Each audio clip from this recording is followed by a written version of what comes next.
ruang kebebasan kan ya banyak. Yoi.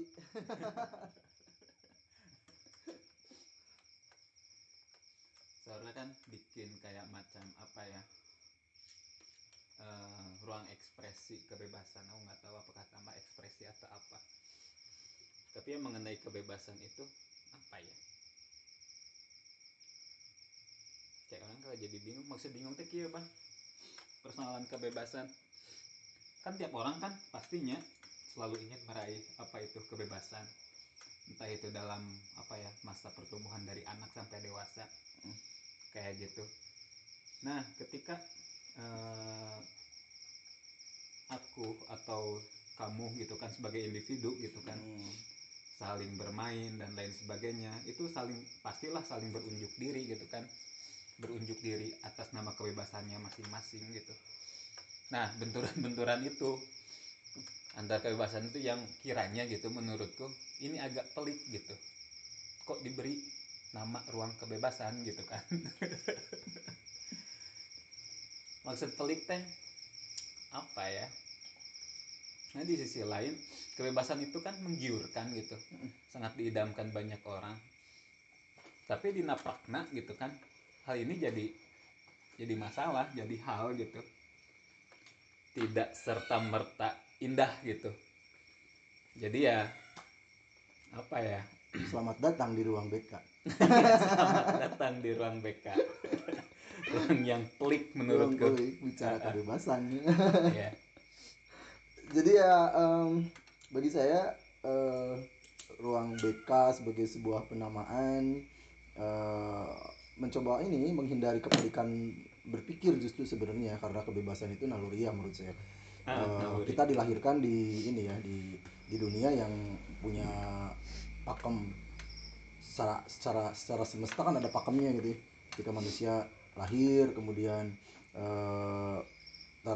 terhegemoni oleh manusia gitu, oleh lingkungan gitu, oleh society gitu kan. Nah, kebebasan itu jadi semacam naluri manusia gitu yang semenjak kelahirannya kan telah terkungkung gitu. Nah, jadi kenapa kemudian saya menamai ini sebagai ruang BK gitu, bicara kebebasan, ya anggap saja lah bahwa kalau dilihat dari sudut pelik, memang pelik bahwa kebebasan itu kemudian ya hanya menjadi sebuah ruang pembicaraan pada akhirnya gitu ya. Karena kemudian kebebasan yang digembor-gemborkan, yang digaungkan oleh orang kemudian menjadi sebuah pattern, menjadi sebuah keinginan gitu ya. Akhirnya menjadi doktrinal juga gitu.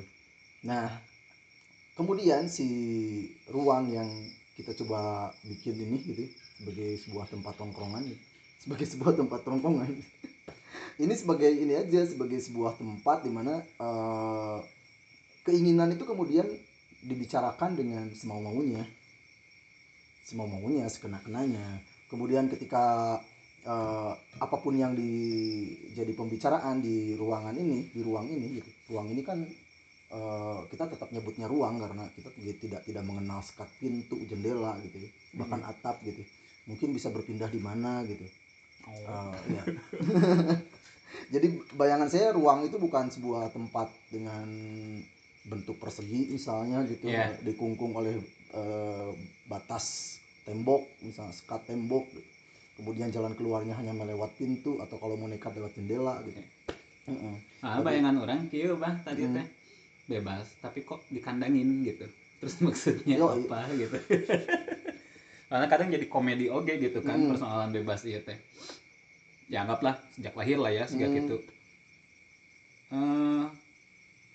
manusia, aku gitu kan sebagai manusia, kadangnya orang mikir oke gitu kan, iya cucumuk, iya laler dan lain sebagainya gitu. Ya aku nggak ada bedanya dengan mereka gitu. Maksud nggak ada bedanya teh apakah nya gitu kan secara pribadi banyak dengan apa ya ciri-ciri makhluk hidup gitu kan ya. Orang geus dahar ya, dan ternyata butuh dahar itu kan, makan itu butuh gitu, kebutuhan. Tapi kan yang dahar hesek gitu kan, itu merampas juga gitu suatu hal yang emang kita yang inginnya tuh yang geus tinggal wareg gue kan juga gitu. Atau habis makan gitu kan kenyang gitu kan. Kenyang capek juga, Bah. Itu kan menyusahkan gitu kan. Dan menyusahkan itu tidak ada dalam diksi kebebasan gitu. Iya. Nah, maksud menjadi komedi itu ternyata secara kebertubuhan pun juga ini punya kepentingannya masing-masing, dan aku pikir ya agak menggelikan gitu. Makanya menurut saya ya kebebasan itu patut dibicarakan. Bayangkan kalau kebebasan kemudian hanya bergumul dalam pikiran gitu, hanya bergumul dalam kegelisahan gitu, kemudian hanya tersampaikan lewat teriakan-teriakan kemarahan gitu. Ya, menurut gitu. saya kebebasan itu dia kemudian bisa menjadi sesuatu yang ringan gitu, nggak pelit ketika dia hadir dalam sebuah tongkrongan. Makanya kemudian kenapa bagi saya kadang meracau gitu. Meracau gitu ketika kita bertemu dengan teman nongkrong gitu terus ngomong ngalir ngidul gitu, tanpa topik, tanpa judul gitu, kita bisa ngomongin apa saja. Bagi saya kadang lebih esensial sebagai sebuah kebebasan gitu. Kadang kita tidak perlu merekam obrolan, tidak perlu berusaha mengingat, tidak perlu mencatat gitu, tidak perlu memikirkan manfaat dari apa yang diobrolkan. Tapi pada kenyataannya misalnya di waktu-waktu mendatang ternyata obrolan itu kadang tanpa disadari mempengaruhi, mempengaruhi cara bersikap, cara berpikir gitu, mempengaruhi cara bersosial dan lain sebagainya gitu. Itu, Bah, di wilayah sosial ketika berbenturan nih gitu kan, itu pasti lahnya jika orang jeung didinya kan ya posisi Abah juga kan sebenarnya kan apa ya, merenggut gitu kan kebebasanku di sini gitu kan. Aku juga sama gitu kan, jadi ada kayak macam batasan sekat gitu kan, bebasku sama bebasmu ya. gitu jika gitu. Makanya sebenarnya kita sudah memulainya nih, membicarakan ruang kebebasan. Terus kita kan sebenarnya sudah tanpa disengaja kita sudah meminggirkan gitu sesuatu yang kemudian menjadi sekat-sekat pembatas. Kayak misal ini adalah channel yang saya punya, misalnya yang saya bikin gitu. Nah, yang saya bikin dengan alasan-alasan tertentu lah, kemudian saya bikin channel gitu. Nah, di tempat ini saya tidak menamai alasan tertentu nanti naon salah enggak lah, ini pokoknya saya kan tidak memperkenalkan kamu gitu ya biar orang yang mau nonton atau lewat gitu gak sengaja cari tahu sendiri siapa orang ini gitu. Kita emang lagi ketemu terus ngobrol, terus kemudian ada temen kita di depan tuh yang tiba-tiba dia ngidupin kamera gitu. Pak Den. Halo. Ya kita ngobrol aja, nggak keganggu gitu, bebas. Nah, ini kan bersumber dari kegagalan saya, selalu setiap kali mau bikin konten gagal karena saya ternyata tidak berkompeten untuk karena konten itu ternyata dipagari oleh ketentuan-ketentuan tertentu gitu ya.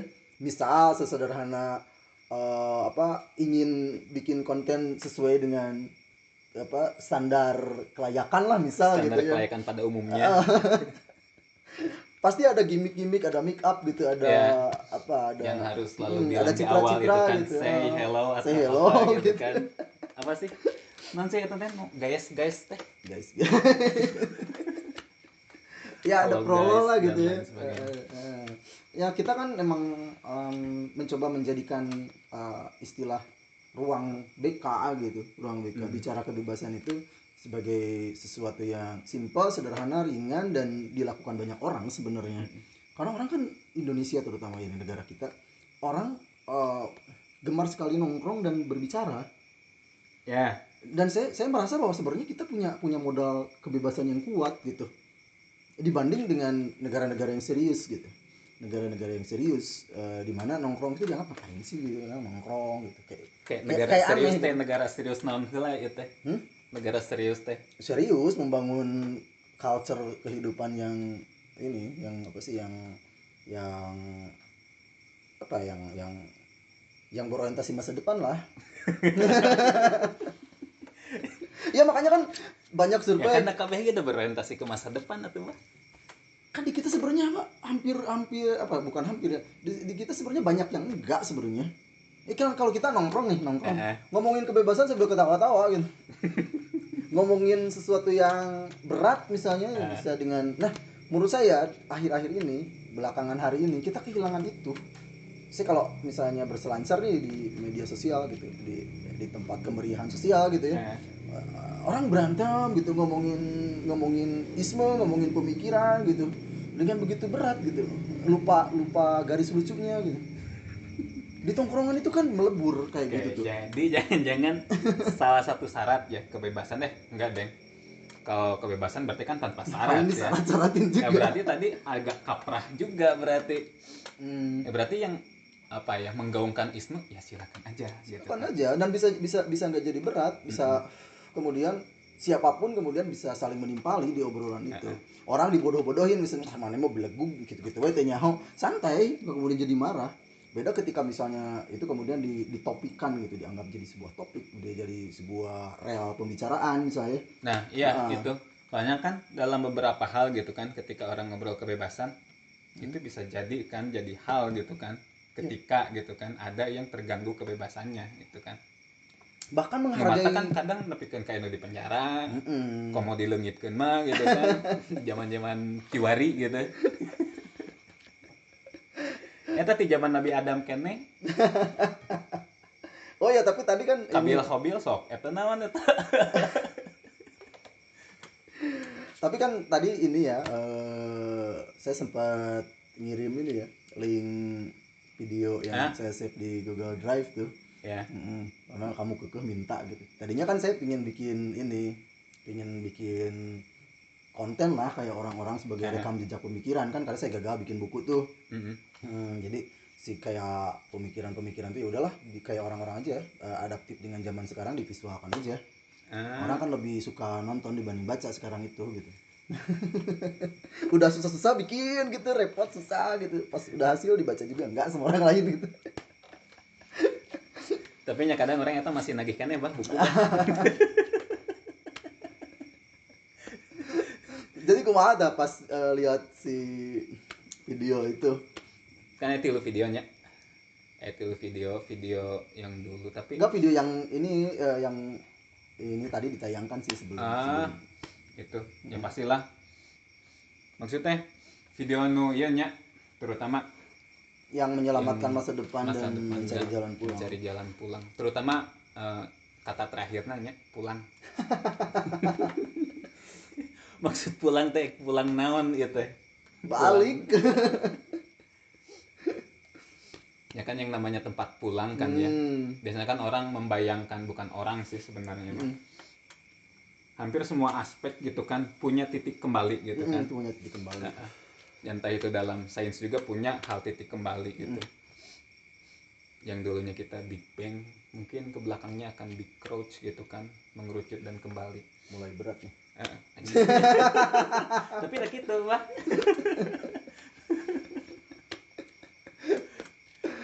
Kayak pulang. Apa yang harus dipulangkan atau kenapa harus pulang gitu? Ya Isi gak asa romantis balik. kehidupan kan titik awal menuju kematian kan, sederhana itu. Titik apa sih, kayak bangun itu ya menuju ke bangun lagi kan gitu.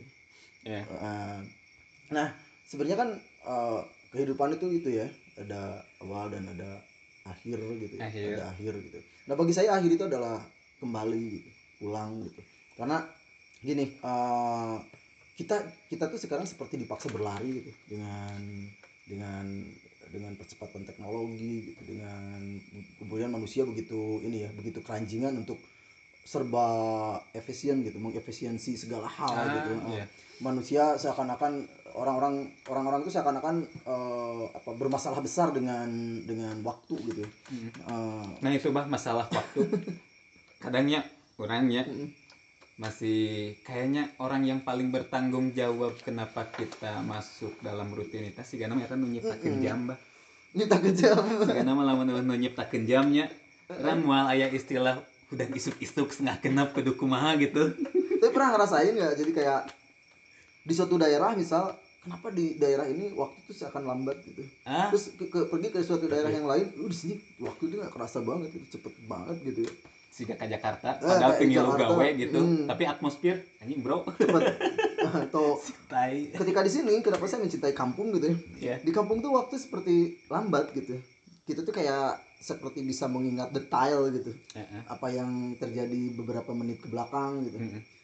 Kayak di kota-kota besar gitu ya, itu kita gampang banget lupa tadi ngapain gitu, karena saking berasa cepatnya gitu waktu, karena berjibun aktivitas atau kejaran-kejaran gitu. Nah, kenapa melambat? Kok kita menyukai hal-hal yang lambat? Jangan-jangan kita pemalas, Bang? Ya itu.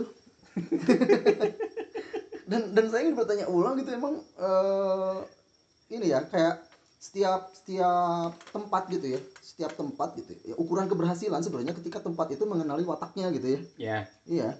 Nah, ketika misalnya ukuran kebahagiaan lah, ada saya lupa pernah baca buku gitu, ukuran kebahagiaan di tiap negara gitu. Ya jangan-jangan gitu dalam pikiran saya, jangan-jangan Indonesia itu sebenarnya yang paling cocok adalah itu, ketika mengenali watak bahwa ya apa salahnya kita rela gitu mengakui bahwa Indonesia itu memiliki watak yang lambat gitu. Ya gak seluruhnya watak lambat itu jelek gitu ya. Dengan lambat kan kita sebenarnya lebih bisa detail gitu ya, menikmati rentang perjalanan gitu ya. Kalau anggaplah itu sebutlah sebagai sebuah perjalanan. Jadi kayak ini apa? Siga balik gawe ya. Pulang ke rumah. Kan ngehela napasnya siga gitu. Balik. Nah, itu sebenarnya kenapa saya kemudian mencoba pulang gitu. Itu tuh kan sebenarnya saya kayak ada kepingan video, kemudian saya satuin gitu. Kemudian ada sebuah racau gitu ya, ada sebuah racau yang kemudian dibunyikan seperti lagu gitu sebagai backsoundnya gitu. Saya memberanikan diri mengisi dengan suara saya sendiri karena saya pernah meminta beberapa orang gitu ya. Dari dulu tuh masalahnya, setiap kali saya meminta orang-orang itu selalu dengan berbagai alasan kemudian gak mau gitu. Kayaknya sudah waktunya lah, udahlah, saya membebaskan siapapun kemudian mau ketika mendengar misalnya mau berperspektif apapun dengan itu gitu ya. Dan ternyata nggak apa-apa gitu. Iyalah. Ketakutan itu ternyata nggak ada gitu. Nggak, maksudnya nggak terjadi gitu. Ya setelah dibikin ya gitu aja lah, kayak malah saya menikmati gitu. Ternyata ketika si videonya dibikin senyap, kemudian ada suara saya yang bersenandung gitu ya, liriknya racau gitu. Malah seperti menghantar sebuah perjalanan. Nah, kebiasaannya karena saya itu kan pelupa gitu ya, daya jangkau pikir saya nggak panjang gitu. Diperparah lagi dengan era medsos sekarang, jadi saya merasa daya jangkau memendek gitu. Nah, salah satu cara menyelamatkan buah pikir gitu, biasanya saya bikin lirik.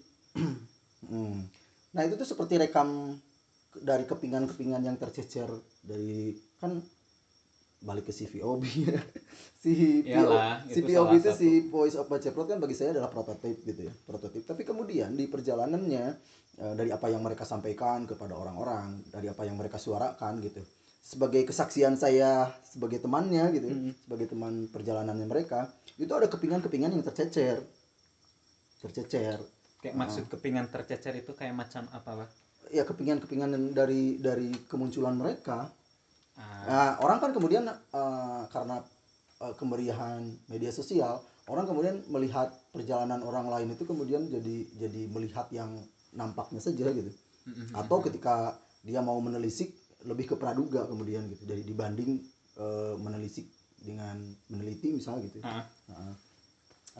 Nah, saya seperti merasa punya, bukan kewajiban sih, seperti punya ya, kayaknya perlu deh gitu ya, saya kayak menyampaikan merajut kembali si kepingan-kepingan yang tercecer itu.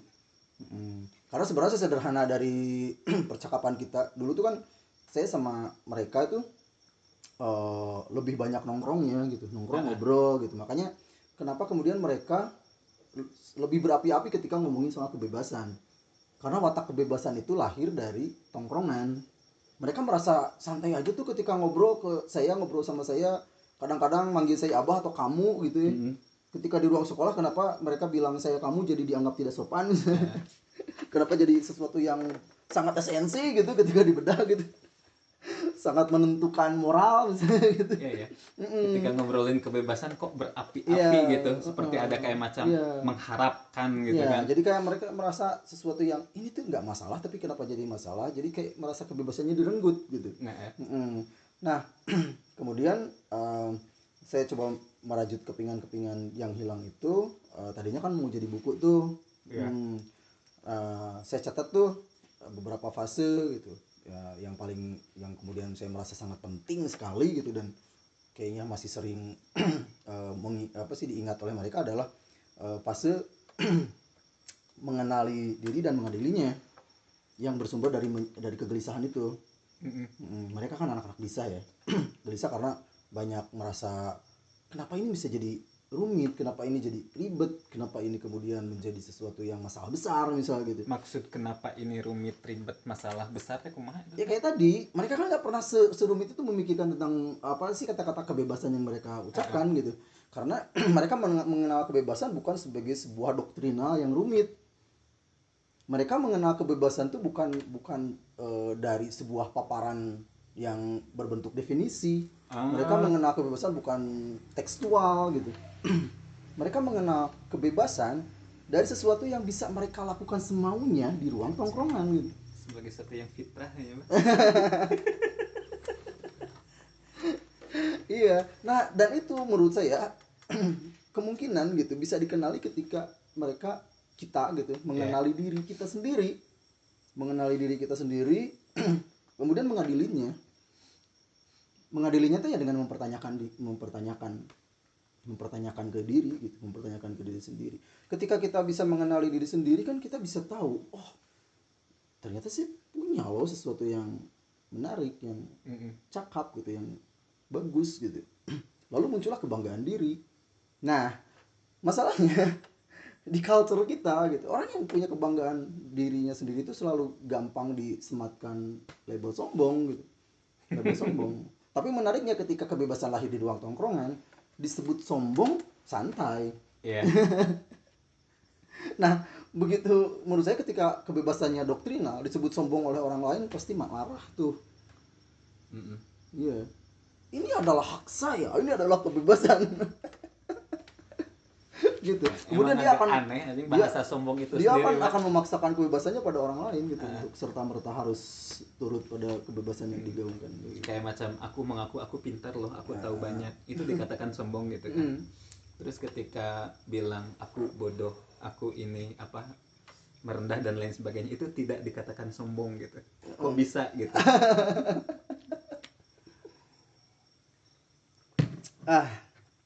Nah, ini saksi ya, kita ada di kampung. Di kampung tuh ya gini, romansanya adalah mati lampu gitu. Iya. Pulang ya, itu soal pulang gitu. Nah, saya kemudian menyukai kemunculan mereka itu, karena saya juga adalah orang yang ini ya, kayak kadang saya dibesarkan oleh doktrin-doktrin tentang masa depan.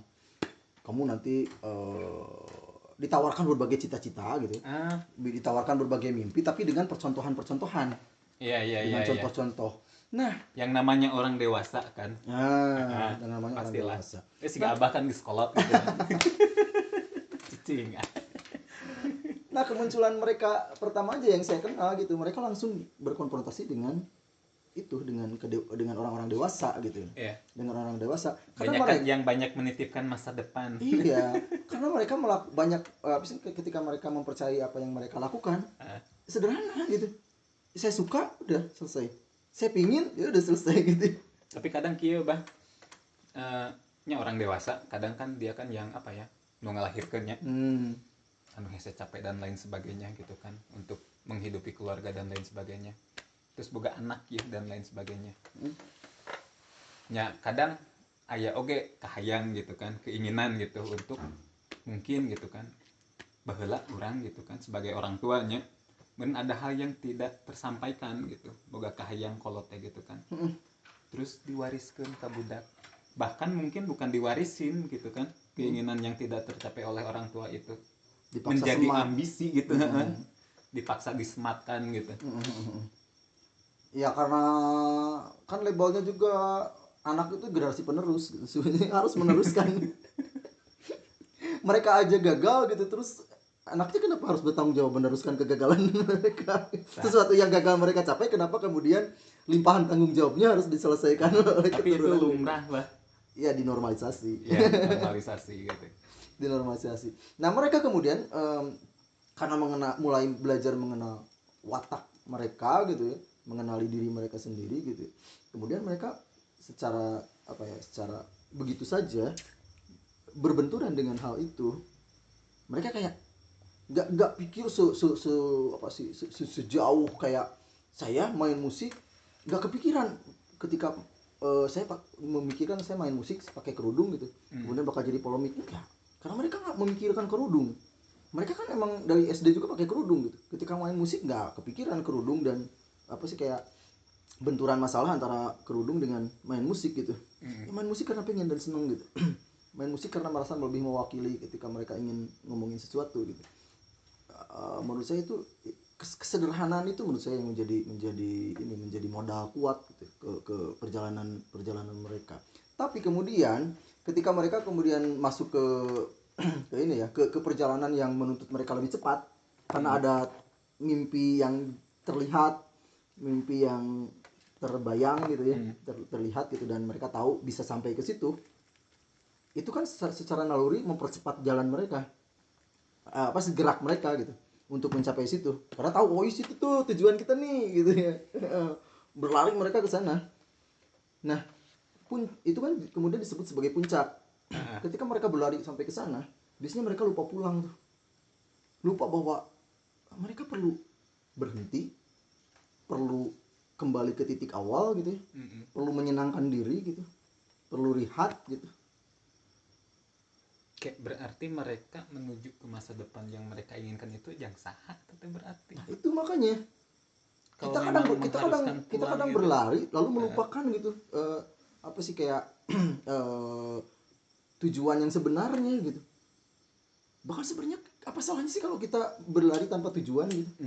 Toh ketika kita berlari dan capek berhenti, ya kita sampai pada sesuatu yang mungkin tiba-tiba itu bisa jadi sebuah tujuan gitu.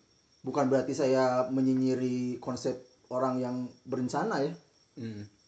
Bagus orang memplanning mau kemana gitu, terstruktur gitu, tersusun gitu, lebih efektif kan, lebih efisien. Tapi ketika itu udah nyinyir Pak dirinya. Enggak, karena dasarnya saya emang pemalas mungkin. Tapinya gimana? Tapi saya sering dilelahkan gitu ya, kayak sering disakiti oleh sesuatu yang ketika saya tengah cepat berlari gitu ya, saya sadar jangan-jangan itu bukan mimpi saya sebenarnya gitu. Saya hanya terbujuk gitu. Saya hanya distract atau terbujuk gitu. Sebenarnya itu bukan mimpi saya. Saya hanya diiming-imingi aja gitu bahwa di sana tuh lebih indah, lebih keren gitu. Yeah. Tapi kan suka gitu orang itu, apalagi kita orang Indonesia gitu ya. Sejauh apapun kita pergi, kita selalu merasa bahwa sebenarnya tempat asal kita yang paling menyenangkan gitu ya. Kita sering sering merindukan asal mula gitu. Iya. Ya makanya agak aneh ini kan. Kayaknya cuma di Indonesia deh yang ada istilah pulang kampung. Oh iya, mudik ya. Mudik. Kadang orang aneh gitu, maksud aneh teh antara kampung sama kota secara ini ya, prospek masa depannya. Cikurang geus cicing di kota terus kerja gitu kan. Jika gitu, naon-naon balik kampung gitu. Tapi ternyata enggak, di sini enggak bisa gitu. Tetap pulang gitu. Tetap pulang kan. Iya. Ya makanya kan kita sangat kuat mengenal konsep rumah gitu. Ya, itu tuh kan sangat kuat konsep rumah ya. Rumah gitu. Ya kayak mimpi besar orang itu adalah punya rumah sendiri. Itu kan artinya punya tempat pulang gitu. Rumah itu adalah sebuah ruang aman untuk pulang gitu. Iya. Sesederhana itu sih kalau bagi saya, menyelamatkan masa depan. Oke, itu adalah mimpi, cita-cita, tujuan gitu. Mencari jalan pulang. Bagi saya itu adalah kayak kulminasi Kayak masalah mencari teh. Berarti kan kadang kan ada beberapa hal yang emang kita agak susah untuk pulang gitu. Ya puncak itu kan memabukkan. Kita Pastilah. jadi kemudian kita jadi lupa jalan pulang, bahwa kita emang ada segala sesuatu kan ada batas expire ya, ada kita dibatasi gitu. Nah penting di saat itu menurut saya kita kemudian ya udah kita emang harus pulang gitu. Ya, emang seberapa sulit Terlepas kita gitu. pulang kemudian kita pergi lagi kan nggak jadi soal. Lebih enak itu ketika kita berpergian kita punya tempat pulang gitu. Makanya ya emang kemudian orang-orang yang sedang berlari itu emang akhirnya perlu mencari, atau dia memang pada akhirnya akan mencari jalan pulang gitu, jalan ketenangan. Bagi saya pulang itu adalah jalan ketenangan, jalan kebahagiaan bagi saya itu. Kayak gitu. Nah videonya kan cuma 3 menit. Ya, tapi itu menarik gitu pas di Jujur. ya, maksud menariknya teh endingnya gitu. Oh yang ada rebahan itu. Memposisikan pulang sebagai suatu hal yang sangat, anggaplah mungkin menenangkan di suatu tempat sesuai imaji masing-masing ya. Tiap orang punya ketenangan apa Ya. yang menurutnya enak dan lain sebagainya gitu. Ya secara simbol kan si 3 anak itu dia pulang dengan sebuah bisikan si Marsa itu yang welcome gitu. Itu kan saya merinding dengernya, welcome gitu. Kayak kerinduan besar banget gitu ya, dia kayak sedang ini balik ke kebahagiaan gitu ya. Nah tapi kayak kontradiktif kan dengan visualnya saya gitu ya. Tapi kadang orang ninggalin sih gak kayak bah. Nah oke Pak, saya mau tahu Sok. juga dialog. Sok kata-kata. Lain sih gak kayak nah. Jakarta keras bah. Ya. Oh iya. Maksud keras teh kayaknya. Jakarta itu tempat kerja yang sangat kompetitif gitu kan. Itu udah pasti. Bahkan buat istirahat aja kompetitif. Istirahat juga kompetitif gitu. Yang dalam artian ketika kita pulang atau mereka pulang gitu, terus ada teriakan welcome dan lain sebagainya. Ya di sisi lainnya tadi yang seperti abah katakan teh sih. Namun. Tadi pada itu jadi kayak semacam ini apa di sisi lain gitu kan, Jakarta itu ya kejam banget gitu kan, sehingga ketika orang pulang itu sebagai suatu hal yang anjing.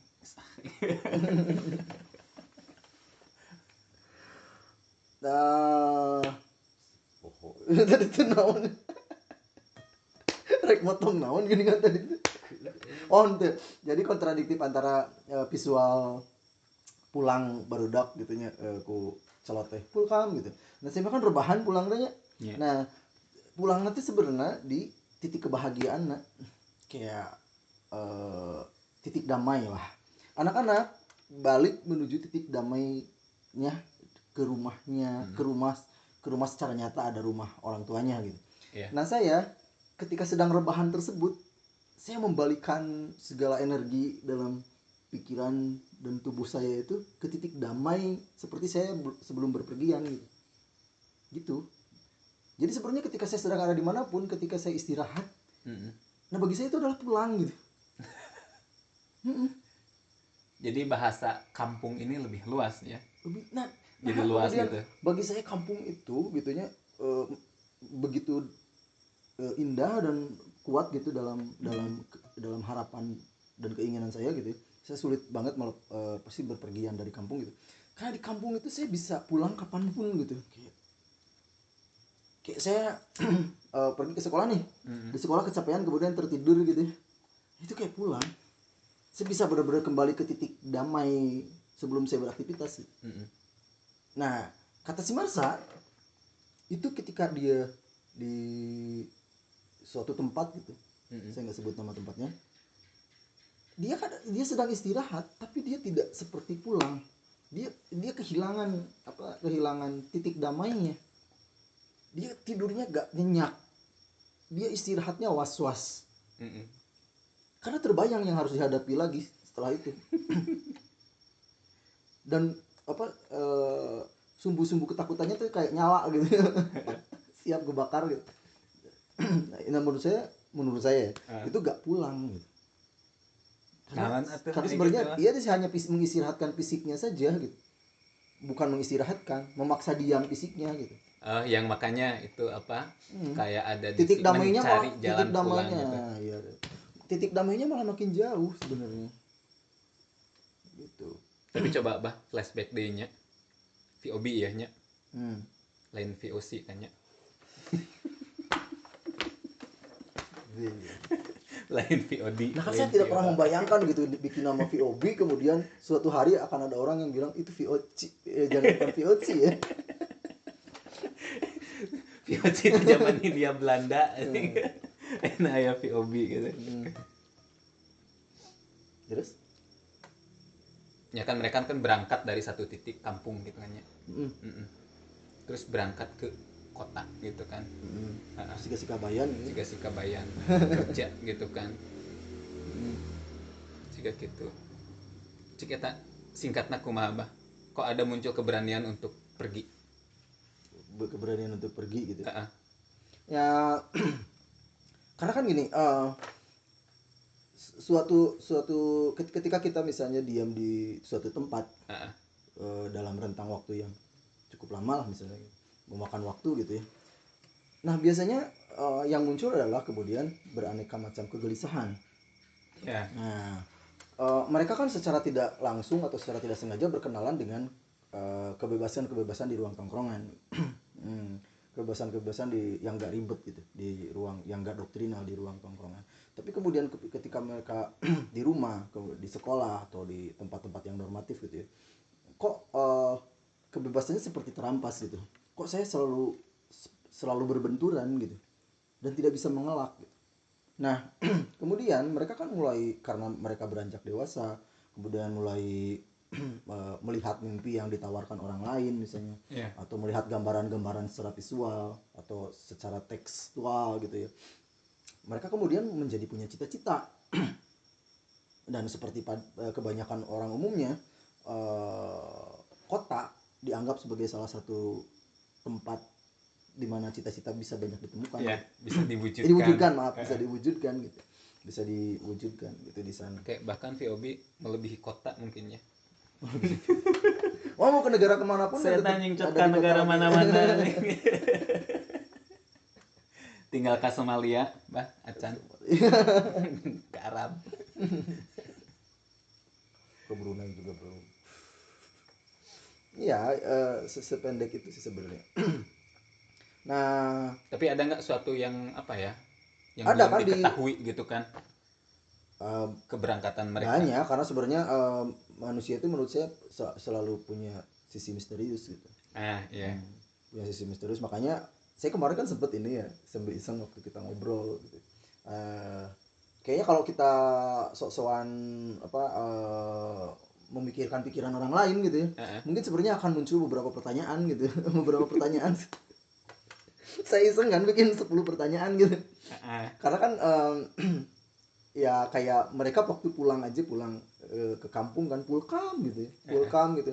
Ternyata rencana untuk nongkrong yang saya rencanakan dengan mereka itu ternyata kemudian berbenturan dengan kepentingan yang dengan hal yang lain gitu. Dan karena saya bersama mereka itu adalah orang-orang yang suka saling membebaskan gitu. Tidak mau ribet dengan hal itu dong gitu. Iyalah. Kita jarang ketemu, sekalinya kita ada di kampung tempat yang berdekatan gitu. Kan ada teman saya, kok susah banget sih kalian ketemu gitu ya. Kan saya nggak memikirkan seribet itu gitu ya. Yuk janjian, ayo, kita ketemu nih, udah gak sabar nih pingin ketemu. Pas begitu di sana ketemunya pas lebaran. Lebaran bagi saya ya waktunya bersenang-senang, menikmati suasana lebaran, masa bikin konten gitu ya. Nah kan kalau orang pada umumnya kan iya guys baralik kampung tapi tengumpul gitu sih nama ayah hal ya gitu kan biasanya kan suka itu gitu kan enggak, malas nggak kepikiran itu.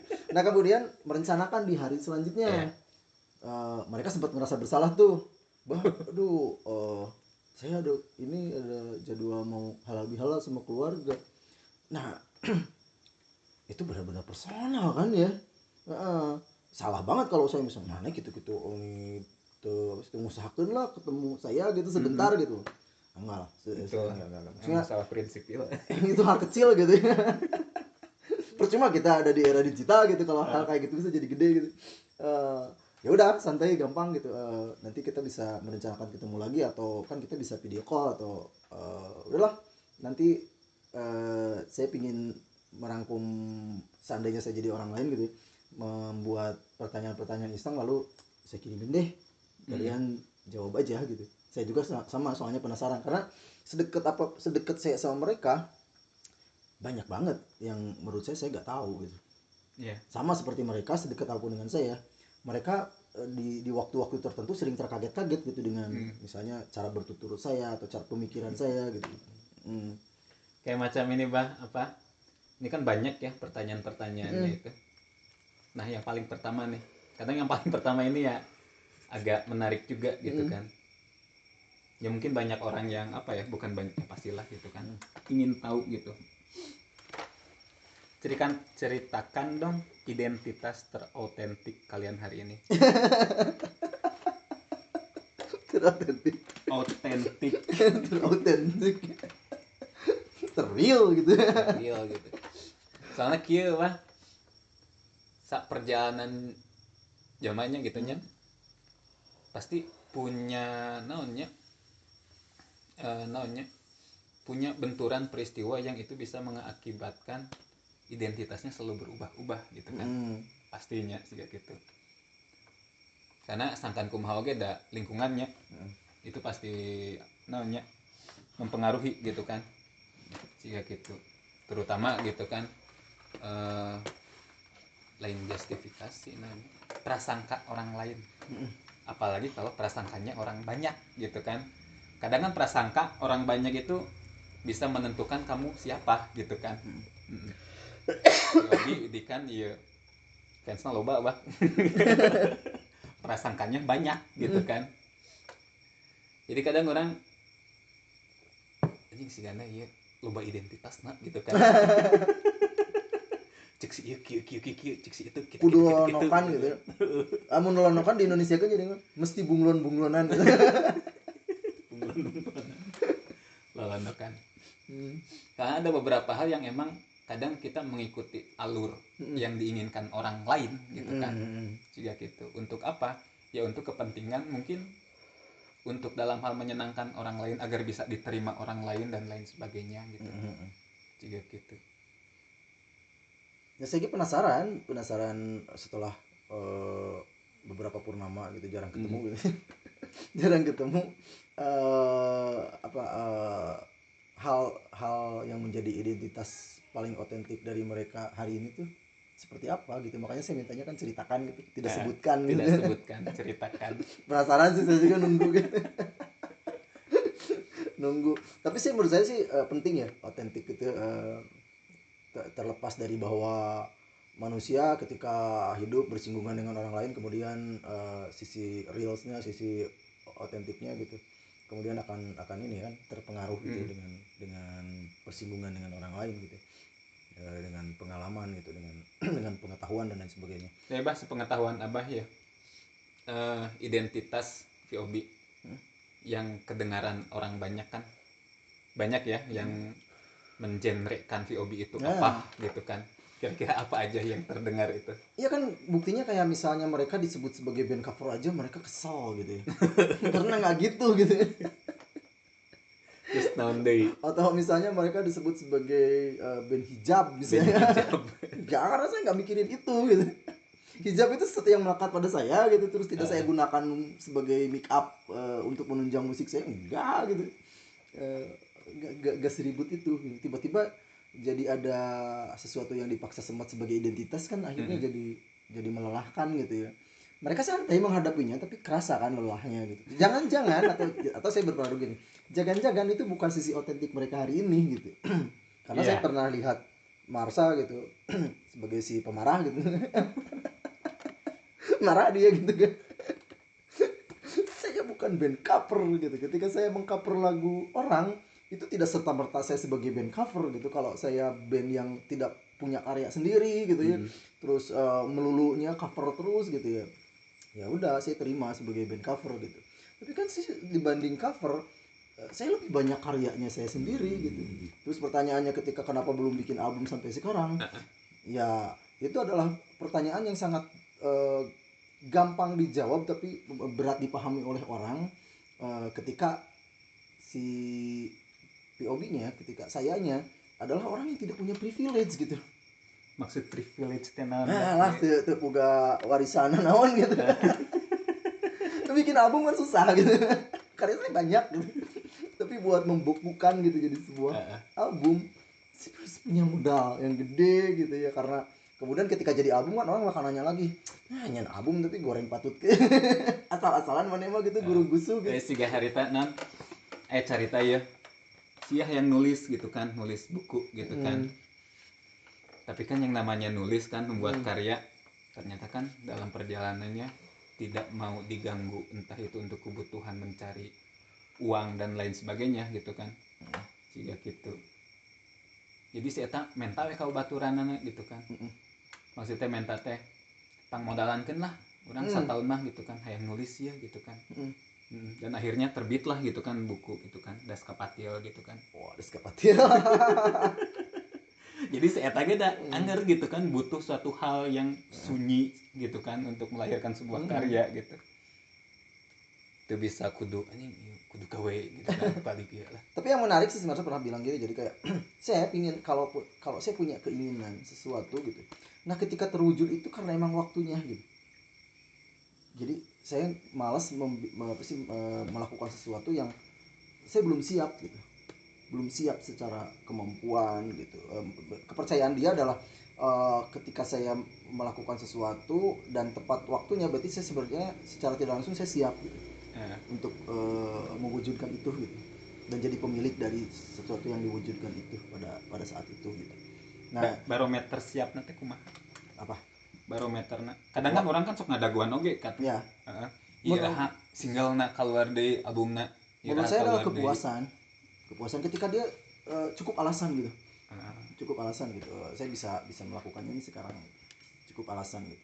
Tidak harus menyiksa diri gitu. Tidak harus yang karya tapi nyiksa diri bingung. Naon gitu. Hasil teh naon ini karudat. Tapi kan akhirnya selalu diimbing-imbingi dengan ini pernyataan kayak kamu tuh harus bersakit-sakit dahulu. Bersakit-sakit dahulu, bersenang-senang ya, kemudian. Karya yang keren itu lahir dari penderitaan gitu. Contoh lihat, contoh lagi. Contoh. Iya, contoh misalnya Pramaja melahirkan karya yang keren karena dia menderita. Emang Pram mau di penjara? Emang Pram yang menderita? Kamu dia yang dari penjara ke penjara. Dari penjara.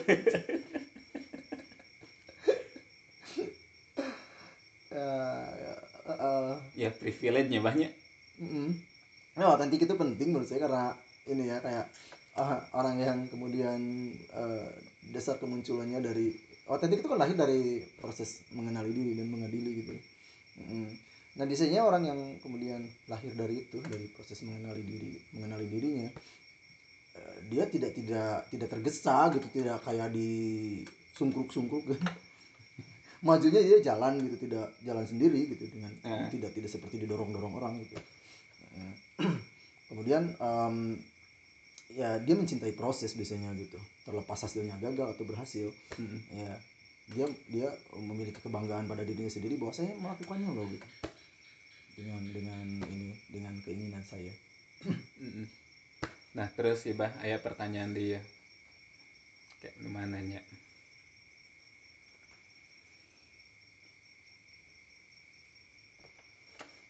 Nah, telah sepakat kita akui bahwa media telah turut andil merekam jejak perjalanan kita. Tapi kemeriahan digital yang serba cepat itu turut juga menyelewengkan fakta sebenarnya dari kisah kalian dalam bertahan hidup. Tolong sampaikan dengan gaya paling serius dong beberapa fakta yang terselewengkan itu. Dengan gaya yang paling serius. Ya agar orang mau denger gitu. Mau denger wah ini lo yang benernya gitu. Kayak kemeriahan digital. Iya, kemeriahan digital kan ini kayak ya itu kayak menurut saya itu kayak kayak waktu itu jadi kayak melecut-lecut gitu, kayak kita jadi tergesa gitu. Terus karena eh, apa sih, kayak orang memberitakan atau menyampaikan fakta itu kayak diburu-buru gitu. Ini kalau besok diberitakannya nih, kalau nggak sekarang nih jadi basi nih gitu. Orang nggak mau denger lagi, kayak dikejar-kejar itu. Jadi Bukannya kemudian itu bagus bah, bagus. jadi lebih cepat gitu kan. Iya, tapi Jadi kan tiap orang tuh iya, tapi kan orang jadi lupa gitu bahwa orang yang sedang digali faktanya itu adalah manusia yang punya sisi misterius, yang perlu pendekatan, perlu riset yang bener gitu. Iya, kadang gini, kayak nulis nama aja gitu ya kan berulang kali salah gitu. Saya berapa kali gitu baca di media, nama saya aja jadi Ejra gitu, nama Ois jadi apa gitu. Nah, hal itu aja kan ya, sesederhana itu kan udah banyak terselewengkan tuh faktanya. Atau kayak yang tadi tuh, mereka kemunculan pertamanya diindikasi gitu karena berita-berita gitu bahwa mereka adalah band cover, terkenalnya tuh gara-gara cover. Padahal viralnya mereka pertama kali gitu ya, didengarnya itu kan karya mereka sendiri, yang The Enemy of Earth Is You gitu. Itu kan karya mereka sendiri, itu video yang pertama viral, di channel ramai apa itu. di YouTube, di di Facebook, Twitter. Mereka tuh uploadnya di Facebook dulu. Facebook. Di Facebook, terus kemudian di ini apa, kayak di repost sama di tweet sama ini Adi Bidayat gitu. Di Twitter. Adi Bidayatnya siapa? Dia ini apa sih, jurnalis di ini ya, di apa, Rolling Stone Indonesia gitu. Pemerhati musik, orang penting lah kayaknya di belantika musik Indonesia gitu. Nah, kemudian tweetnya itu jadi rame. Nah, karena Twitter kan cakupannya global ya, terendus sama Guardian sama Reuters gitu. Kemudian meliput itu kan gitu. Sebenarnya Guardian tuh naon gitu aja. Guardian media di Inggris. seru terge. Seru. Al Jazeera kumaha? Sama Al Jazeera kemudian setelah itu Al Jazeera. Terus kayak yang rame jadi apa sih, kayak diskusi di kampus di Turki bisa, itu kan karya mereka sendiri, yang Satan in You, yang The Other Side of Totalism gitu. Terus kemudian mereka kenapa tidak karya sendiri aja, kenapa harus ada juga cover lagu yang lain? Ya karena itu mereka, jiwa mereka bebas bahwa ya saya adalah anak segala bangsa yang bisa belajar ke siapapun dimanapun gitu. Nggak cover lagu orang itu salah satu bentuk belajar juga gitu ya, mengenali karya orang lain gitu. Nggak mesti juga terbutakan dengan merasa karya saya harus berpegang teguh pada karya sendiri gitu tanpa mau mendengar karya orang lain gitu. Kalau semua orang seperti itu ya nggak saling dengar akhirnya kan gitu. Kayak gitu. Tapi porsinya kan selalu misalnya ketika mereka konser nih, kan itu fakta yang jelas gitu. Mereka konser di satu stage misalnya, dari 6 lagu yang dibawain covernya kan paling 2 atau malah 1, ya paling banyak kan 2, dan bahkan diulang-ulang gitu. RATM yang itu terus misalnya, atau Slipknot yang itu misalnya, atau yang Metallica yang itu gitu, diulang-ulang gitu. Terus kenapa harus jadi dilupakan fakta yang sebenarnya bahwa di stage itu mereka membawakan sisanya berarti 4 gitu ya, 4 lagu karya sendiri gitu. Terus selain band cover itu apa lagi bah yang jadi polemik gitu? Iya, makanya saya pengen tahu gitu. Kan saya nanya ke mereka kira-kira namanya. Soalnya lo bapisan gitu kan. Tadi mungkin salah satu yang disebutkan band hijab gitu kan, band cover, terus band makanya kita gitu kan. nanti kita tungguin tuh seperti apa mereka, cerita-cerita mereka. Nah terus aya pertanyaan kedua ya, menyemai gelisah adalah penanda perkenalan kita saat itu. Mancing. Hal apa yang paling kuat menarik perhatian kalian untuk menjerumuskan diri pada aktivisme bermusik yang tak dilazimkan? Maksudnya tak dilazimkan masyarakat mungkin ya? Iya, karena waktu itu kan itu ya polemiknya. Hijab, main musik metal. Karena kan saya tuh sekarang jadi kayak ini, jangan-jangan apa yang saya ketahui itu sebenarnya bukan yang saya ketahui gitu. Maksudnya? Iya, jadi saya sering mikir gitu. Jangan-jangan sebenarnya perkenalan saya sama mereka itu sebenarnya saya mengenal mereka bukan sisi otentiknya gitu. Jangan-jangan iya, asli. Kayak lah, jangan-jangan didinya merenggut masa depan mereka. Sering, kamu saksinya ya. Saya sering merasa tersiksa dengan itu. Jangan-jangan perkenalan saya dengan mereka tuh salah gitu. Iya. Jangan-jangan saya malah apa sih kayak jadi pemicu penderitaan gitu sebenarnya, bukan kebahagiaan gitu. Jangan-jangan sebenarnya mereka tuh sekarang itu gak bahagia ya, gara-gara kenal dengan saya gitu, sempat dengar cerita saya tentang yang kayak tadi, mimpi yang terceritakan gitu. Iya. Atau secara tidak sengaja gitu obrolan saya sama mereka itu kemudian mimpi yang ada dalam obrolan itu membujuk mereka gitu. Mereka terbujuk oleh sesuatu yang belum tentu itu jadi mimpi mereka gitu. Makanya 10 hal yang saya tanya itu sebenarnya itu ketakutan saya gitu, keraguan saya. Emang apa yang salah gitu kan dengan hal itu gitu? Orang kan kadang kan menganggap lingkungan luar ya kan memberi banyak tawaran gitu kan. Kadang ada tawaran yang mendominasi gitu kan, entah itu dari orang tua, terus ada juga dari guru gitu kan, dan lain sebagainya gitu kan. Iya, saya juga kadang nggak beberah diri gitu, nyumpahan maneh gitu, nyumpahan kamu.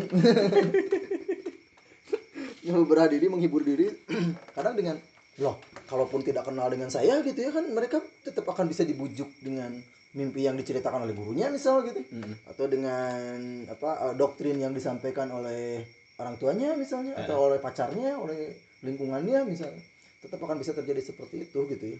Ya, itu sebabnya kenapa kemudian saya kayaknya perlu deh nanya sama mereka. Kayak media atau kayak siapa gitu ya. Kayak perlu bertanya sama mereka gitu.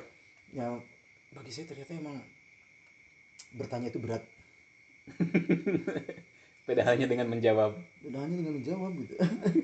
Punya ngejawab mah gampang ya. Iya, karena ya makanya mimpi saya di sekolah itu dari dulu sering gitu saya selalu ingin membuat sebuah aktivitas di kelas gitu ya. Di kelas gitu. Di mana anak lebih banyak bertanya dibanding menjawab gitu. Karena ternyata emang susah gitu. Iya sih. Nanya hese. Kadang mengidentifikasi lamun ke di sekolahnya, mengidentifikasi soalnya, maca soal ge kadang orang can pernah diajarkan secara serius gitu ke guru gitu. Iya. Juga gitu. Tapi ya bah, ini menarik deh bah kayak menyemai gelisah adalah penanda perkenalan kita saat itu. Yang berarti ya awal awal pertemuan itu kayaknya gara-gara bermasalah gitu. Kan banyak ya pertemuan gitu kan, ada orang bertemu itu karena wah saling bergembira atau apa gitu kan, yang membuat pertemuan gitu. Gimana karuda tunggul gitu. Tapi kan emang yang lebih kuat umurnya mah ini kedekatan karena persamaan penderitaan. Bukan kesenangan. Kesenangan mah kan bisa saling melupakan. Kesenangan kan memabukkan. Penderitaan nah gitu teh sama-sama merasa itu si walaupun sebenarnya beda versi gitu. Yeah. Antara subjek dan objek lah mungkin bisa disebut seperti itu. Tapi kemudian kita sama-sama merasa jadi objek. Mereka sebagai pelajar merasa terintimidasi dengan sistem. Saya sebagai guru disebut guru lah, ya, teman belajar mereka merasa tidak berdaya gitu, mengetahui bahwa ada yang timpang dengan sistem ini. Ini bukan salah lah. Saya belum ke tahap menyalahkan ya. Siapa saya gitu. Tapi timpang lah, paling tidak timpang menurut saya gitu, karena ya buktinya bergulir berulang dengan kurikulum berganti, gitu, sistem berganti gitu ya. Ya banyak gagalnya kan daripada berhasilnya gitu. Terus itu yang mempertemukan kalian gitu. Nah, kemudian melahirkan obrolan yang bebas. Ya karena di ruang tongkrongan. Balik di ruang tongkrongan. Ya, ruang tongkrongan. Tapi emang kadang sok awet bah lamun tina masalah. Iya. Tina masalah awet. Ya makanya kan kenapa kemudian orang-orang ketika misalnya bikin campaign misalnya, atau apa sih, bikin campaign misalnya, kampanye lah gitu. Jualannya kan selalu penderitaan. Ya biar bisa merengkuh ini banyak. Orang-orang jadi bersatu kan karena sama-sama punya masalah gitu kan. Mata kayak istilah naon sih? Lain partai buruh aja naon sih istilahnya? Sarekat buruh. sarekat tiba heula nepikeun ka ayeuna awet awet ya Mayday kamari lah awet. awet. Terus aya deui bah ieu pertanyaan teh nanya. Nah balik lagi ke ini kesulitnya bertanya. Ini kan channel saya ya. Tapi kenapa saya di channel saya sendiri merasa jadi narsum dibanding sebagai kuncen dari channel ini. Tapi udah ngobrol. Tapi minimal saya menuliskan pertanyaan-pertanyaan kan. Ya. Nah ini masih persoalan yang berkelit dengan permasalahan ya. Sependek kita tahu keterbatasan adalah kesulitan yang sangat sering merontokkan kegembiraan dan semangat. Tapi ajaibnya hingga hari ini malah selalu dibikin gampang oleh para motivator atau mereka yang dinaungi berbagai privilege. Nah, ada kesan soal itu gitu. Soalnya dari dulu ya entah kenapa gitu ya. Dari eranya motivator si Bapak A soalnya gitu ya. Kenapa kita tuh sering merasa handeul gitu. Nanya gitu ya, realita itu kenapa tidak segampang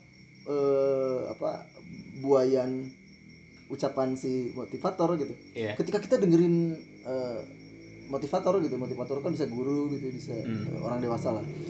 Orang dewasa, kenapa segala hal yang kita hadapi itu kayak mudah banget. Kayak jalan-jalannya terbuka gitu, kita tinggal lakuin ini, kita tinggal lakuin itu gitu, gampang banget gitu. Kayak emang mungkin jangan-jangan emang mudah gitu atau kumaha? Ya begitu kita terpengaruh bahwa itu ternyata mudah gitu ya di dalam pikiran kita karena terpengaruh dengan buayan itu. Nah begitu kita ada di dunia realitas, aja sulitnya minta ampun. Lalu ini dibenturin sama privilege orang yang punya privilege. Oh iya, nah gitu kemudian baru ngeh gitu ketika ternyata beda ya gitu ya, kesulitan kata orang yang dia punya modal kuat gitu. Dia punya privilege ya gitu, jangan modal dulu, punya privilege dengan kesulitannya disampaikan dengan orang yang tidak punya privilege gitu. Beda ternyata. Karena anggapanna kieu bah. POB ya, boh eta ti Firda terus Eis ataupun Widi itu nggak punya skill kan ya. Iya.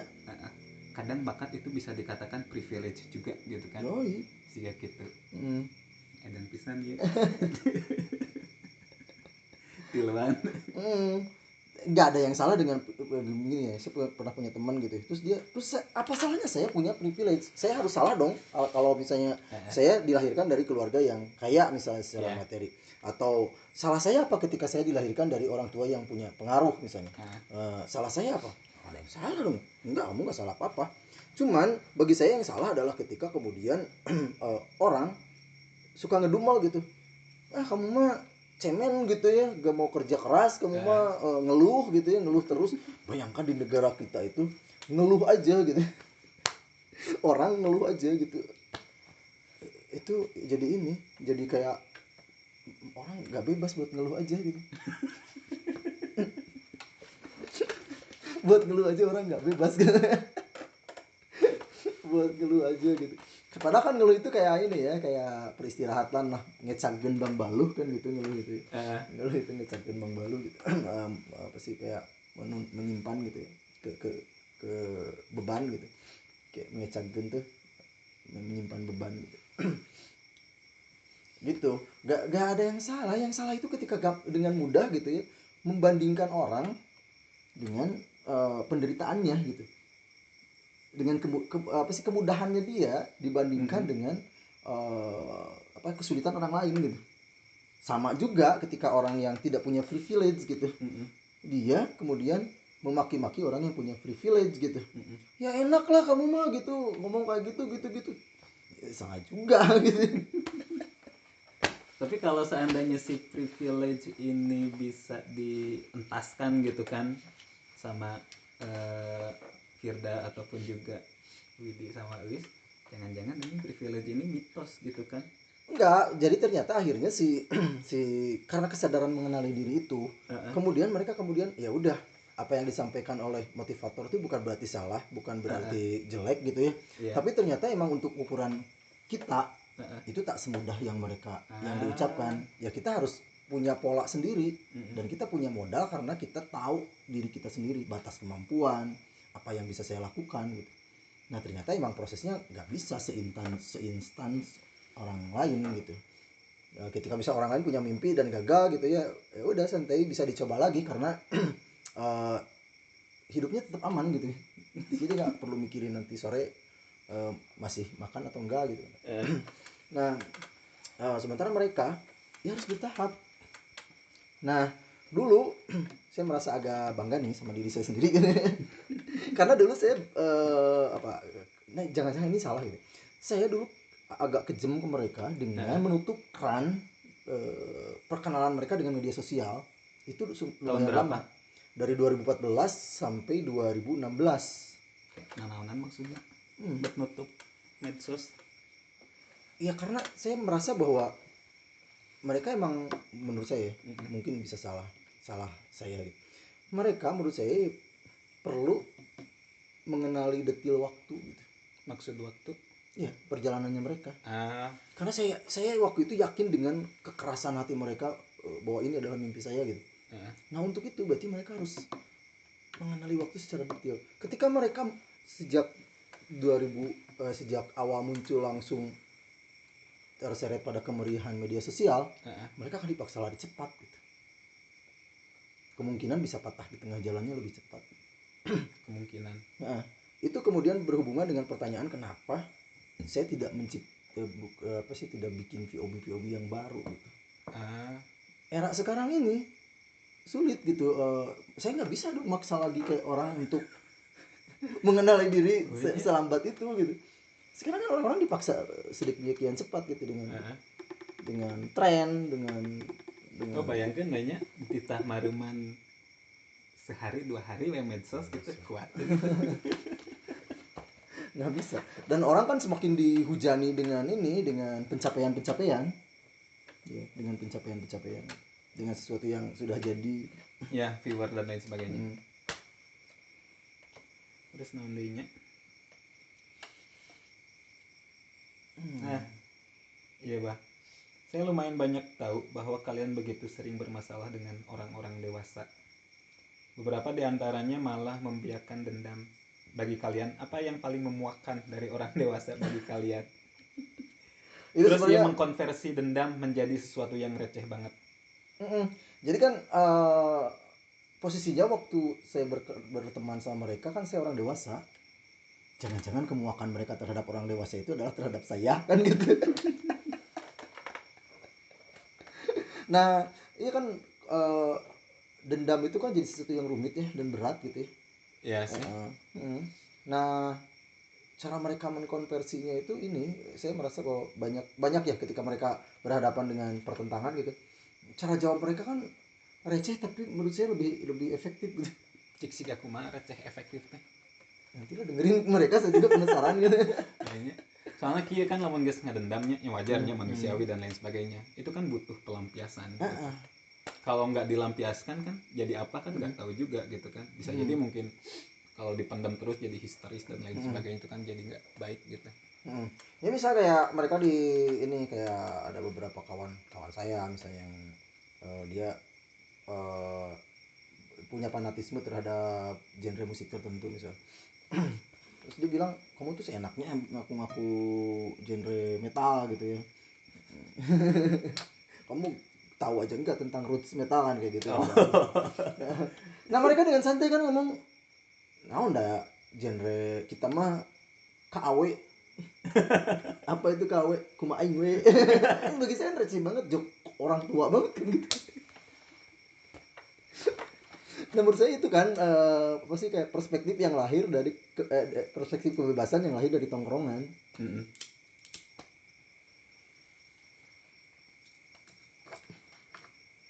Kayak emang seberapa mengerikan sih orang dewasa itu? Itu kan pertanyaan saya sama mereka. Please deh jangan bikin saya seperti narasumber. Ini channel saya bung. Kayaknya kedengeran Oh iya, tapi kan ini berhubungan dengan bakat alam. Kamu kan emang ini ya dari dulu punya bakat alam sebagai jurnalis. Suka nanya. Kamu nanya. Kamu suka bertanya-tanya.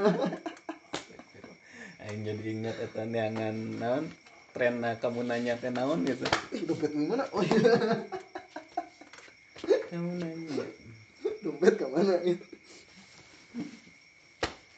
Wah, pisang goreng. Mana yang pisang? Wih.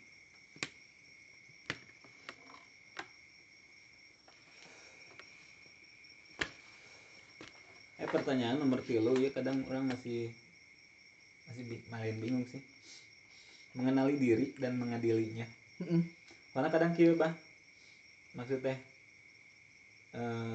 ikan kediriannya kan kembali ke diri nanti emang bolak-balik terus gitu kan. Kadiri di gitu kan. Sedangkan faktor orang luar, faktor lingkungan ini kemanakeun gitu. Iya, karena orang iyanya apa yang salah ketika kita mengikuti orang banyak gitu kan. Dihujani contoh-contoh sih. Menurut saya paling paling memelintir lah, mengparkeun gitu nya, paling memelintir proses tumbuh kembang gitu. Nah, sejak kecil gitu, sejak dini anak-anak gitu, terutama di daerah gitu, di kampung gitu, yang diperkenalkan itu selalu keharusan melihat si A, si B, si C gitu. Mencontoh si A, si B, si C gitu. Padahal orang ketika mencontohkan, orang tuanya bisa ketika mencontohkan sesuatu, atau gurunya ketika mencontohkan si A, si B, dia aja tidak detail gitu mengenal contohnya itu gitu. Iya. Nah, si mereka tuh jadi lupa bahwa si anak itu yang paling kuat adalah dia harus mengenali dirinya. Karena kan dia harus bertahan hidup. Ketika dia berjalan kan pakai kakinya sendiri, bukan pakai kaki orang lain. Jalan yang akan dia tempuh adalah jalan di mana dia akan berhadapan dengan masalahnya sendiri. Ketika diceritakan oleh orang di sebuah perjalanan gitu, nanti akan ada sesuatu hal gitu. Tapi ternyata ketika dihadapi itu menuntut kesiapannya sendiri gitu. Gimana dia mau menghadapi masalah ketika dia tidak tahu dirinya gitu, kemampuannya, kekuatannya, modalnya gitu.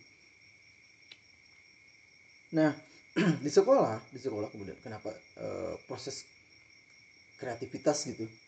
Kreativitas itu tidak semanis seperti yang kita ucapkan gitu. Kita suka muak. Kenapa mana itu mite kreatif gitu ya?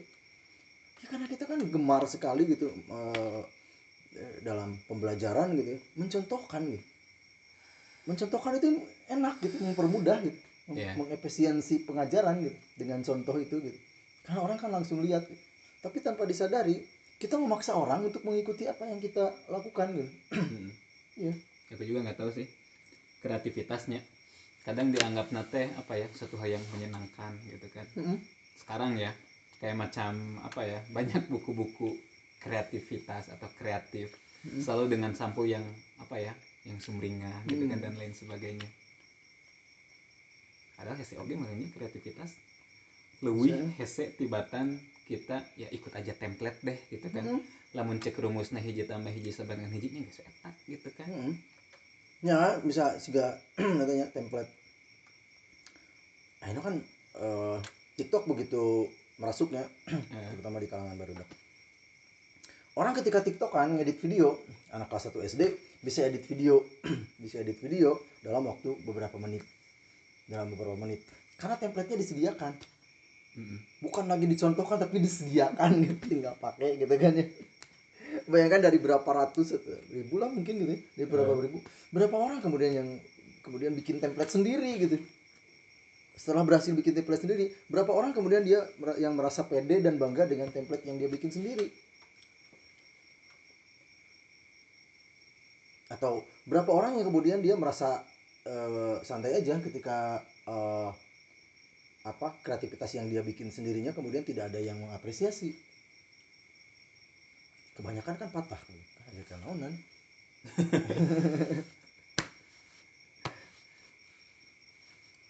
Tapi emang mungkin butuh pengakuan orang meren bah. Ya perlu lah. Ya perlu. Tapi kalau pengakuan orang-orangnya itu apa ya, trendingnya itu kan template-nya kayak gitu. Nah terus sih baru udah kumaha gitu. Apakah harus mengikuti template gitu? Apa? Nah karena etanya tadi balik dari kata di bahwa mereka kan munculannya dari proses mengenali diri gitu ya. Nah makanya kan barudak kan lain tipe orang anu apresiatif gitu. Mereka mudah sekali suka dengan sesuatu yang dimunculkan oleh orang lain. Tapi mereka kemudian segera sadar mereka keren gitu. Tapi saya susah dong kalau bikin seperti mereka. Nah, saya bisa bikin sesuatu yang saya bikin sendiri dengan cara saya sendiri gitu ya.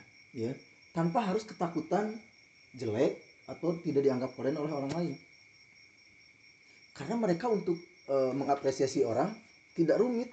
Ya keren, selesai gitu.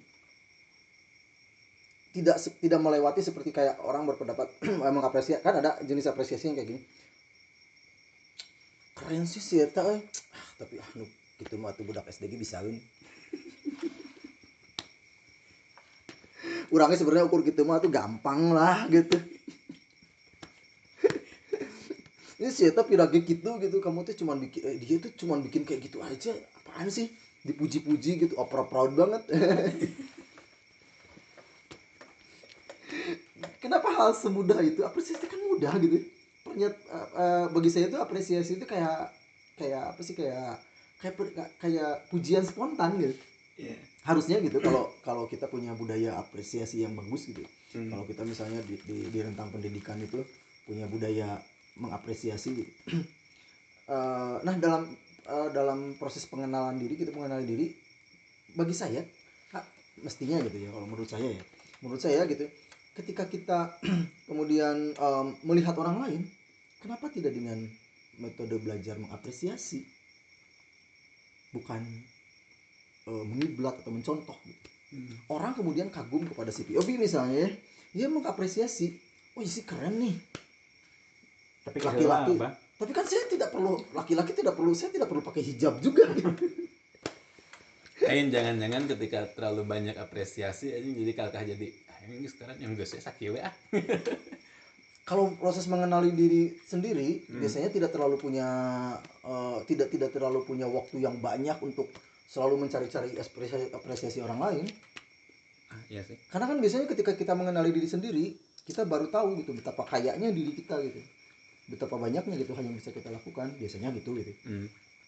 Biasanya saya kan minderan orangnya ya, tapi ketika misalnya saya diam gitu terus banyak melihat ke diri saya gitu ya, terus bagi saya kan mengenali diri itu salah satu belajar bersyukur gitu. Makanya aneh kenapa bisa dibilang sombong. Belajar bersyukur gitu ya. Kadang kan saya suka ini ya, suka mikir, oh ternyata apa yang saya lakukan yang selama ini saya bikin apa sih, ngerasa bahwa apaan sih yang saya lakukan itu hal biasa aja gitu ya. Tapi ternyata buktinya tidak banyak apa sih, banyak teman saya juga yang ternyata kesulitan melakukan itu. Eta. Nah, karena emang orang kan punya porsinya masing-masing. Jika misalnya aya tuh hal sederhana nucuk ente teh, nucuk kamu teh lain sesuatu nu keren. Tapi bagi saya mah itu teh sesuatu nu keren karena saya mah sulit. Bagi kamu eta mah receh pisan, mudah banget. Misal namanya misal ente bisa bikin, kamu misalnya kan kamu jago desain nih, kamu bikin cover buku misal, bikin cover buku, bagi kamu mah nyian cover buku sehari selesai gitu. Kan itu receh, gampang gitu. Bagi saya bisa 2 hari 3 hari mikir keras gitu, jadi dipoyokan ke orang. Dipoyokan dari kuserangan.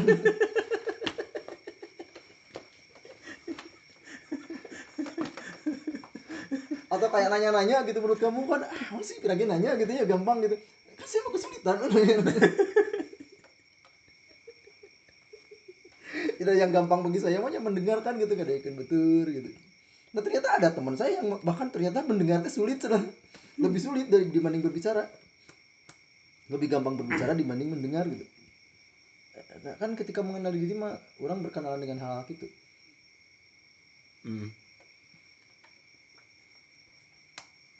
Terus ya bah, masih nyambung sih yang tadi. Bagi kalian masa depan itu ada tidak? Ngomongin alasannya dong, biar kelihatan seperti interview. Soalnya kan kayak masa depan.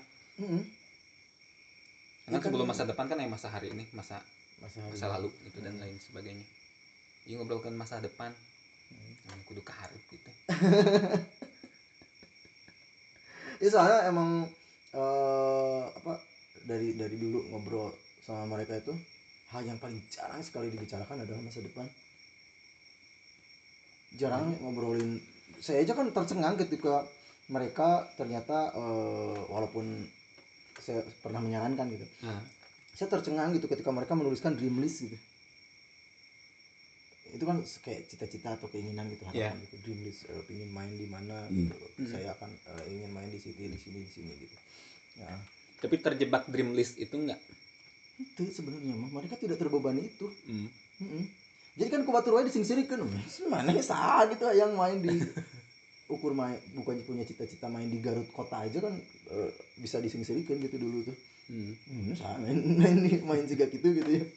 Dengan skill seperti itu mana yang main di Garut kota gitu kan. Dising-sirikeun.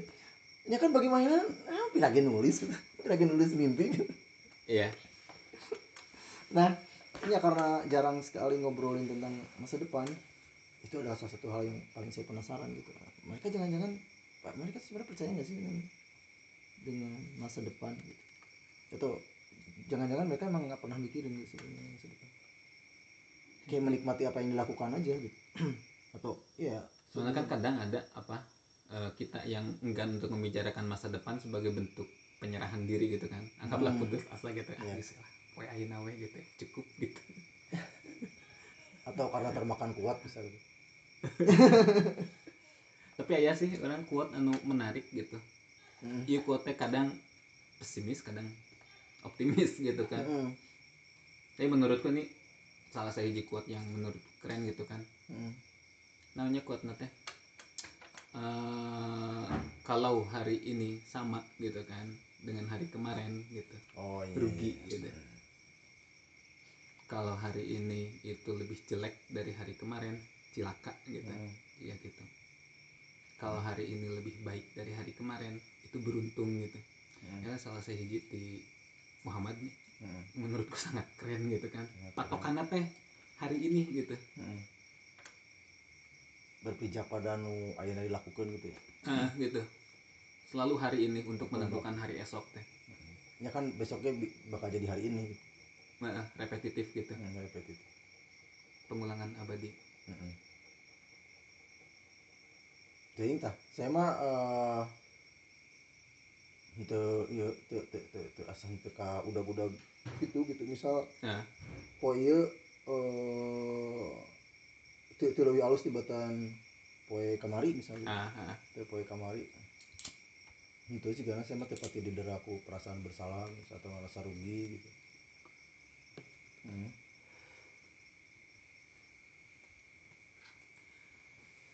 Terus naon dia tuh bah? Naon? Bisa jam leuwih ya. Ada.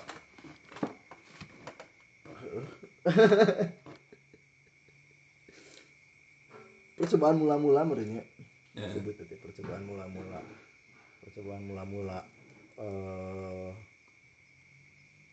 Saya tuh kan kadang iri gitu kepada orang-orang kemudian bisa merekam jejaknya merekam hal-hal sederhana dalam hidupnya gitu menjadi sesuatu yang bisa dilihat oleh orang lain gitu. Kegagapan saya kan dari lama gitu hal itu.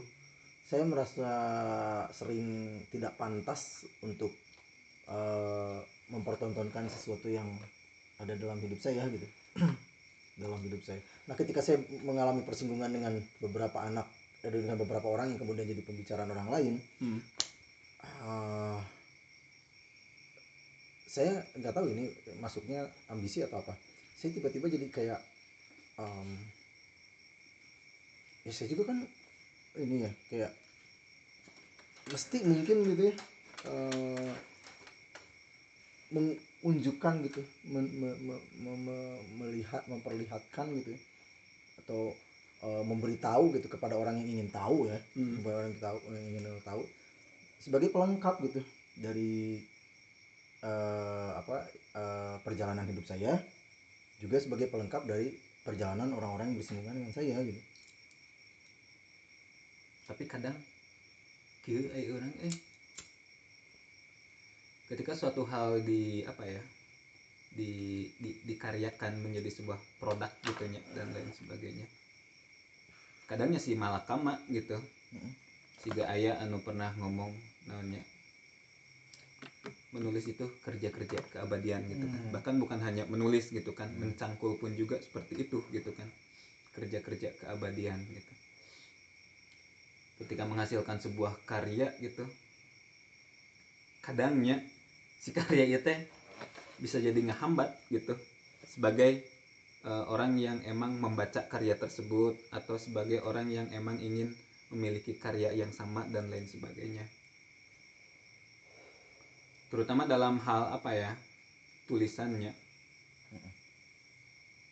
Ini orang ke TSD nepikeun ka SMA gitu kan, dijejali dengan apa ya, buku paket yang selalu itu saja gitu kan, sebuah karya tulis IPA IPS gitu kan, dan selalu itu saja gitu, nggak bisa keluar dari sana. Pun nepikeun ka kuliah dan lain sebagainya gitu. Ketika mendengar nama orang ini keren gitu kan, dan emang tulisannya juga bagus gitu, kadang jadi minder gitu kan, ku gara-gara si hasil proses orang tersebut dikaryakan gitu menjadi sebuah karya gitu. Jadilah muncul mungkin siga pengkultusan atau naon gitu kan. Ya kadang upaya menolak hal segala itu meureun saya gitu bahwa kadang kan orang yang menonton atau menyaksikan orang lain gitunya bisa overthinking gitunya, terus bisa berpraduga gitu, atau bisa mengkultuskan si tadi mengerikan gitu ya. Nah sebenarnya kemudian saya merasa penting gitu, selain punya hak gitu, penting mempertontonkan gitu, mempertontonkan sesuatu yang melekat ke diri saya gitu ya, perjalanan hidup lah anggap gitu ya, perjalanan hidup ini ajang menunjukkan pada orang lain bahwa saya tidak sekeren yang kamu pikirkan misalnya gitu. Ya saya lah ini gitu, saya gitu makanya walaupun ketika di video tetap ya di waktu-waktu tertentu kita punya kesadaran video ini kurang orangnya setengah di video kan. Tapi aya maksud kieu teh, ya karya aing mana karyamu gitu. betul. Kadang kan saya juga ketika misalnya kayak gini nih belum tentu juga di upload misalnya gitu. Tapi ya minimal gitu,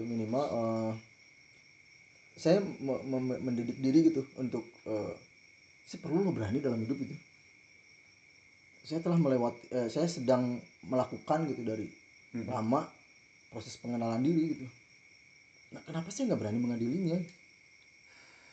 Kenapa saya selalu dijajah ketakutan, perasaan rendah diri gitu, yang bagi saya itu jadi hantu gitu, jadi hantu dalam hidup saya gitu.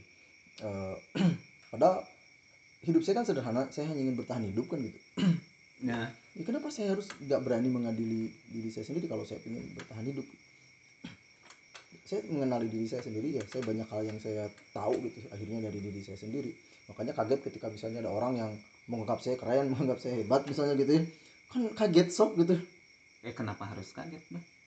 Kaget karena yang saya kenali dari diri saya enggak seperti yang mereka sangkakan gitu. Soalnya ada bukan beberapa sih, Ada kebanggaan saya yang bukan itu sebenarnya gitu. karena ketika ada orang yang memahami apa yang kita pikirkan, ada orang yang memahami tentang karya kita gitu kan, itu sebagai bentuk pengakuan gitu kan, dan aku bangga gitu, anjing berhasil ya gitu. Ketika ada orang lain yang memahami diri kita gitu. Tapi nah ini maka akan jadi kaget. Kaget lah saya ya, karena itu saya bermasalah dengan pengadilan diri, selalu takut mengadili diri sendiri. Bagi saya kan perwujudan gitu pengadilan diri sendiri itu. Saya bisa wujudin enggak gitu apa yang saya kenali dari diri saya gitu. Nah, saya kan bisa, kemampuan saya adalah mendengar orang lain, kemudian pendengaran saya itu kemudian menjadi celah pengetahuan buat diri saya gitu. Nah, pengadilannya adalah saya kemudian bisa nggak menjadikan pengetahuan saya itu kemudian sesuatu yang ada gunanya gitu. Itu sih.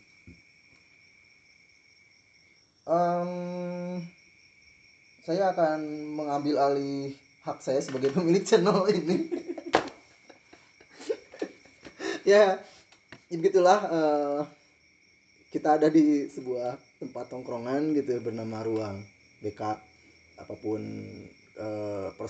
perspektif siapapun terhadap ruang BK ini, ruang bicara kebebasan ini, bicara saya bebaskan, kebebasan. kita bebaskan gitu. Kita bebaskan gitu. Makanya mungkin kedepannya ketika saya nongkrong lagi sama siapa di mana gitu, dengan siapapun dimanapun, maka orang tersebut akan membuka obrolan. Mungkin akan banyak nanya-nanya malah gitu. Ya, Tapi itu juga kan termasuk salah satu kebebasan. kebebasan. Saya nggak tahu apakah nanti saya akan banyak nanya gitu, atau kita bakalan diem aja gitu, ketawa-ketawa menikmati keadaan gitu. Kita tidak tahu dan tidak merencanakan gitu. Tidak tahu dan tidak merencanakan. Bagi saya ini adalah sesuatu yang menyenangkan. Saya pungkas dengan itu bahwa ruang kebebasan adalah ruang kesenangan gitu, karena kita bicara semaunya, suka-suka. Kita tidak kita tidak merasa terpaksa dengan harus menyimpulkan sesuatu atau merasa ingin bahwa apa yang kita sampaikan kemudian bisa disimpulkan sebagai sesuatu yang menarik atau baik gitu. Terima kasih. Saya Abah Irsa, kuncen dari Ruang BK, Ruang Bicara Kebebasan. Assalamualaikum warahmatullahi wabarakatuh. Sejam